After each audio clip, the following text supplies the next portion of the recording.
Welcome to the Rim Break Rodeo. We hope this video helps. In this video, I will explain how to replace a side mirror on a Toyota Avalon. First, ensure you have the right tools, including a screwdriver set and a trim removal tool. You'll also need a new side mirror assembly, specifically designed for your vehicle model.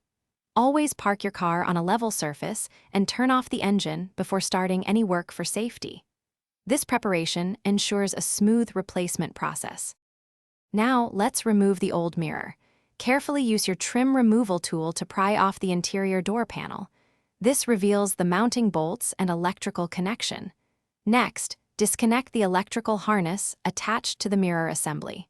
Finally, unscrew the 3 or 4 mounting bolts that secure the mirror to the door frame. Keep these bolts safe as you might need them. With the old mirror removed, it's time to install the new one. Carefully position the new side mirror assembly onto the door frame, aligning the bolt holes. Secure it firmly using the mounting bolts you saved. Then, reconnect the electrical wiring harness to the new mirror. Before putting the door panel back, test all the mirror's electronic adjustments to ensure everything works correctly. For the final steps, carefully reattach the interior door panel, making sure all clips snap securely into place.